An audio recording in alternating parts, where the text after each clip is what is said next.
Hello, my name is Maureen Perry and I'm an education specialist with the Coachella Valley Water District. We have put together a series of videos that will bring you a lot of information about several of our facilities throughout the district, facilities that normally the public is not allowed to enter or to see. So we hope you appreciate this new series. And remember, your water is our promise.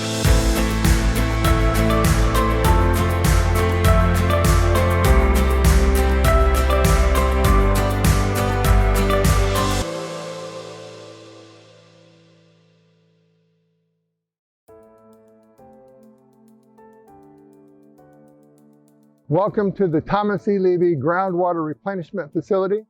My name is Ken Gray. I've been working at the facility for 14 years. The Coachella Valley Water District began a half-acre pilot project in 1994 to see if the area would be good for percolating non-potable water into the East Valley aquifer.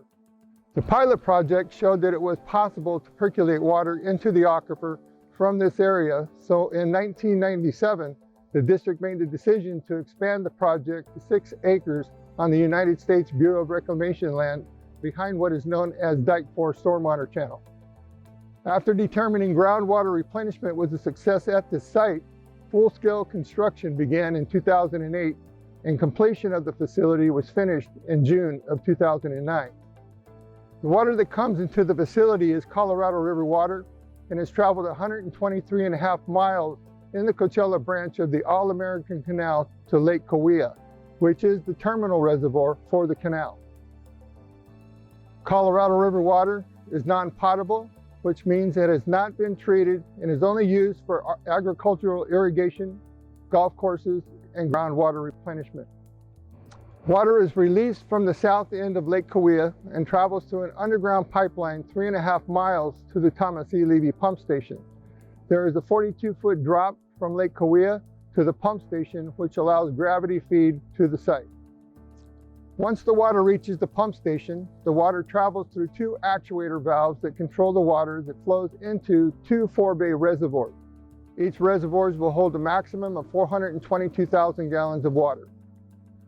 The 2 4-bay reservoirs at the pump station need to be cleaned annually of silt and sediments that accumulate in the bottom of the tanks that come from the Colorado River water. The reservoirs feed 4 hydraulic turbine pumps inside the pump station through an underground pipeline. From the pumps, the water is delivered up and over Dike 4, which is part of the district's stormwater system, to 41 percolation ponds, which have been separated into 8 different cells.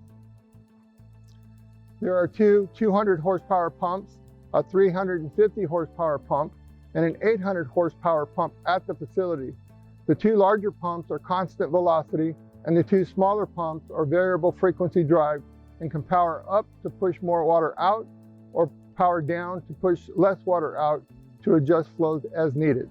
This facility has a SCADA telemetry system that is auto-controlled to radio frequencies and is transmitted to the Coachella Valley Water District Control Station in Palm Desert, California.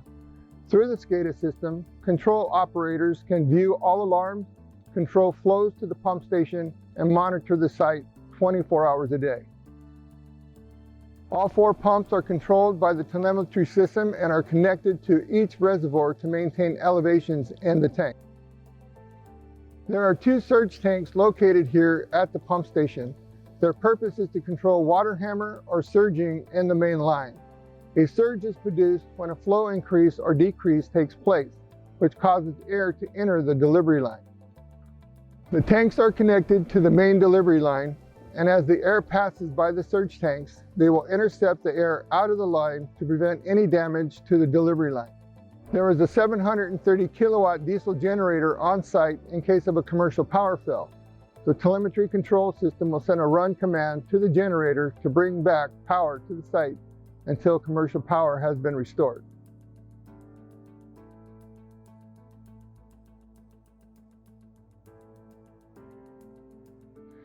We are here at the Thomas E. Levy Groundwater Replenishment Facility recharge ponds, where all the percolation into the aquifer takes place. We are about a half-mile west of the pump station, and from up here, you can see that the facility is behind a berm or a stormwater dike. The dike keeps stormwater from reaching the homes below it. This site was chosen due to the rocky but very sandy nature of the soil that allows water to percolate into the deep aquifer. Coachella Valley Water District purchased 163 acres west of Dike 4 stormwater channel up against the La Quinta foothills. There are 39 ponds plus the 2 pilot ponds that take up 85 acres of the 163 acres and are anywhere from a 1/4 acre large to 3.5 acres large, and each pond is around 5 feet deep. The cells are arranged so that the first pond, or the highest in elevation, fills before the water cascades down a concrete spillway into the next lower pond. Not all the ponds are percolating at once.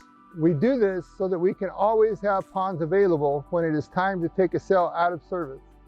After about 6 months, the rate of percolation has decreased to below 50% and to a point where it is necessary to move the water to another cell. When the ponds slow down or stop percolating water, it is because of the fine silt from the Colorado River water that has clogged the base of the pond with clay-like sediments. As you probably already know, water will not percolate through clay. This is when we need to take the cell out of service and clean them up. After a few months of percolation in a cell, vegetation begins to grow within the ponds and inside banks. Once the cell has dried out, the first task of operation is to remove and haul away any vegetation or debris. After the vegetation is removed, up to 2 inches of silt will need to be removed from the bottom of the pond. A dozer will start from the center of the pond, sink the dozer blade 2 to 3 inches deep into the base of the pond, and push all sediments onto the inside bank. The decision to push the sediments onto the banks was due to a seepage problem in the banks that connect each pond. After the sediments have been pushed up onto the banks, a loader dresses and compacts the sediments on the bank. Once the compaction has completed, a water truck is used to help the compaction process to prevent wind erosion and seepage through the banks. There is a 3 to 6 inch hard pan surface that forms at the base of the ponds once it is dried out. It is important to break up the hard pan surface to accomplish full percolation once water is brought back into the cell. A dozer with ripper blades goes 6 to 12 inches deep to ensure all hard pan surface has been broken up. After the ripping process has been completed, large rocks that have been brought to the surface need to be removed. The loader takes care of this and grades the base of the pond to complete the maintenance process.